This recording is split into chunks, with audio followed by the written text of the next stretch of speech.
ವಾತಾವರಣ ಅಂತೀವಿ, ಅಂದರೆ ಅಟ್ಮಾಸ್ಫಿಯರ್. ಸೊ ಅದು ನಮಗೊಂದು ಪ್ರೆಷರನ್ನು ಎಕ್ಸರ್ಟ್ ಮಾಡುತ್ತೆ, ಅದನ್ನ ಅಟ್ಮಾಸ್ಫಿಯರಿಕ್ ಪ್ರೆಷರ್ ಅಂತ ಕರಿತೀವಿ. ವಾತಾವರಣ ನಮ್ಮ ಮೇಲೆ ಉಂಟು ಮಾಡುವಂಥ ಒತ್ತಡನ. ಸೊ ನಮಗೆ ಗಾಳಿ ಅನ್ನೋದು ನೋಡೋದಕ್ಕೆ ಎಲೆಗಳು, ಅಂದರೆ ಮರದ ಎಲೆಗಳು ಅಲಗಾಡ್ದಾಗ ಮಾತ್ರನೇ ಎಕ್ಸಿಸ್ಟ್ ಇದೆ ಅಂತ. ಸೊ ಇವಾಗ ನಾವು ಫೀಲ್ ಮಾಡ್ತಿದ್ದೀವಿ ಗಾಳಿ ಬರ್ತಾ ಇದೆ, ಬಟ್ ನಮ್ಮ ಕಣ್ಣಿಗೆ ಕಾಣಿಸ್ತಿದೆನಾ? ನಾವು ವಿಜ್ಞಾನದ ಪರಿಭಾಷೆಯಲ್ಲಿ ಯಾವುದೇ ಒಂದು ವಸ್ತು ಇಲ್ಲಿ ಎಕ್ಸಿಸ್ಟ್ ಇದೆ ಅಂತ ಹೇಳ್ಬೇಕಂತಂದ್ರೆ, ಒಂದು ವಸ್ತು ಇದೆ ಅಂತ ಹೇಳ್ಬೇಕಂದ್ರೆ ಅದು ನಮಗೆ ಮುಟ್ಟೋದಿಕ್ಕೆ ಸಿಗಬೇಕು, ಕಣ್ಣಿಗೆ ಕಾಣಿಸ್ಬೇಕು. ಆಮೇಲೆ ಅದು ಒಂದಷ್ಟು ಜಾಗನ ಆಕ್ರಮಣ ಮಾಡ್ಕೊಂಡಿರ್ಬೇಕು.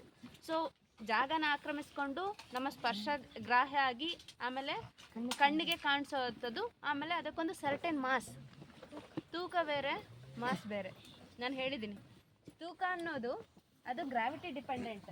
ಅಂದರೆ ಈ ಭೂಮಿ ಮೇಲೆ ಭೂಮಿಯ ಅತಿ ದೊಡ್ಡ ಗಾತ್ರದಿಂದ ಅದಕ್ಕೆ ಗುರುತ್ವ ಬಲ ಬಂದಿದೆ, ಅದನ್ನ ಗ್ರಾವಿಟೇಷನಲ್ ಫೋರ್ಸ್ ಅಂತೀವಿ.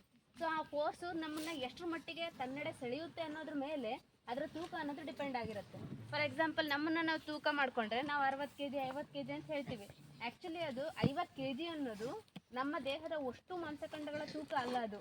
ಸೊ ಅಷ್ಟು ಫೋರ್ಸಿಂದ ಭೂಮಿಯ ಗುರುತ್ವ ನಮ್ಮನ್ನು ಹಿಡಿದು ನಿಲ್ಲಿಸಿದೆ ಅನ್ನೋದು ಅರ್ಥ.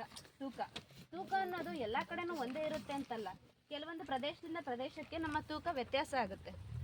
ಸೊ ನಾವು ಭೂಮಿಯಲ್ಲಿ 60 kg ತೂಗ್ತಿದ್ದೀವಿ ಅಂದರೆ ನಮ್ಮನ್ನು ಕರ್ಕೊಂಡೋಗಿ ಚಂದ್ರನಲ್ಲಿ ತೂಕ ಹಾಕಿದ್ರೆ ನಾವು 10 kg ತೂಗ್ತೀವಿ ಅಷ್ಟೇ. ಯಾಕೆ ನಮಗೆ ಅಷ್ಟೊಂದು ಡಿಫ್ರೆನ್ಸ್ ಬರುತ್ತೆ ಅಂತಂದರೆ, ಭೂಮಿಯ ತನ್ನ ಬೃಹತ್ ಗಾತ್ರದಿಂದ ಅದರ ಗ್ರಾವಿಟೇಷನಲ್ ಫೋರ್ಸ್ ಜಾಸ್ತಿ ಇರೋದ್ರಿಂದ ನಾವಿಲ್ಲಿ ಜಾಸ್ತಿ ತೂಗ್ತೀವಿ. ಬಟ್ ಚಂದ್ರನಲ್ಲಿ ನಮ್ಮನ್ನು ತೂಕ ಹಾಕಿದ್ರೆ ಗ್ರಾವಿಟೇಷನಲ್ ಫೋರ್ಸು ಭೂಮಿಗೂ ಮತ್ತು ಚಂದ್ರನಿಗೂ ಕಂಪೇರ್ ಮಾಡಿದಾಗ ಇಲ್ಲಿಯ ಭೂಮಿಯ 6ನೇ 1 ಭಾಗ ಮಾತ್ರ ಇರುತ್ತೆ. ಅರ್ಥ ಆಗ್ತಾಯ್ತಾ? 1/6 1:6. ಅಂದರೆ ಇಲ್ಲಿ 6 ಪಟ್ಟು ಇತ್ತಂದ್ರೆ ನಾವಲ್ಲಿ 1 ಪಟ್ಟು ಅಷ್ಟೇ ತೂಗ್ತೀವಿ. ಸೊ ಅದಕ್ಕೆ ಕಾರಣ ಅದರ ಗಾತ್ರ. ಸೊ ತೂಕ ಅನ್ನೋದು ಗ್ರಾವಿಟಿ ಡಿಪೆಂಡೆಂಟ್ ಒಂದು ಕಾಂಪೊನೆಂಟ್ ಅಂತ ಹೇಳ್ತೀವಿ. ಅದಕ್ಕೆ ನಾವಿಲ್ಲಿ ತೂಕ ಅಂತ ಹೇಳಲ್ಲ, ಮಾಸ್ ಅಂತ ಹೇಳ್ತೀವಿ. ಮಾಸ್ ಅಂತ ಕನ್ನಡದಲ್ಲಿ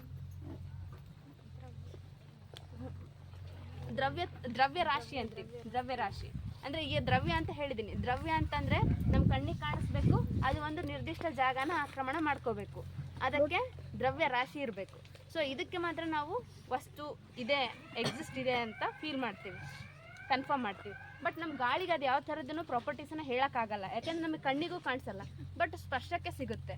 ಆಮೇಲೆ ಇಲ್ಲಿ ಸುತ್ತಮುತ್ತ ಇರುವಂಥ ಗಾಳಿ ನಮಗೆ ಫೀಲ್ ಮಾಡೋಕ್ಕಾಗಲ್ಲ. ಆದರೆ ನಮ್ಮದು ಕಟ್ಟಿಗೆ ಒಲೆ ಇದೆ ಅಲ್ಲ, ಒಲೆ ಹಚ್ಚಿದಾಗ ನಾವು ಮೇಲೆ ವೈಟ್ ಕಲರ್ದು ಮತ್ತು ಬ್ಲ್ಯಾಕ್ ಕಲರ್ದು ಹೊಗೆ ಬರ್ತೈತೆ, ಅದು ನಮ್ಮ ಕಣ್ಣಿಗೆ ಕಾಣಿಸುತ್ತೆ. ಮತ್ತು ಕಾರ್ಖಾನೆಗಳು ಮೇಲಿಂದು ಕಪ್ಪು ಬಣ್ಣದ ಹೊಗೆ ಹೋಗುತ್ತಲ್ಲ, ಅದು ನಮಗೆ ಕಾಣಿಸುತ್ತೆ. ಸೊ ಅಂದರೆ ಅದು ತುಂಬ ಶುದ್ಧ ರೂಪದಲ್ಲಿ ಇದ್ದಾಗ ನಮಗೆ ಕಣ್ಣಿಗೆ ಕಾಣಿಸಲ್ಲ, ಬಟ್ ಅದು ಪೊಲ್ಯೂಟೆಂಟ್ಸ್ಗಳಿಂದ ಮಿಶ್ರಣ ಆಗಿದ್ರೆ ಮಾತ್ರ ನಮ್ಮ ಕಣ್ಣಿಗೆ ಕಾಣಿಸುತ್ತೆ ಅನ್ನೋದು ಗೊತ್ತಾಯಿತು. ಸೊ ನಾವು ಈಗೆಲ್ಲರೂ ಕೂಡ ಈ ವಾತಾವರಣದಿಂದ ಸುತ್ತರಿದಿರುವಂಥ ಪ್ರದೇಶದಲ್ಲೇ ಕೂತಿದ್ದೀವಿ. ನಮ್ಗೆ ಯಾಕೆ ಭೂಮಿ ಮೇಲೇ ನಮ್ಮದು ಜೀವರಾಶಿ ಜೀವ ಸಂಕುಲ ಬದುಕಿದೆ ಅಂತಂದರೆ, ಒಂದು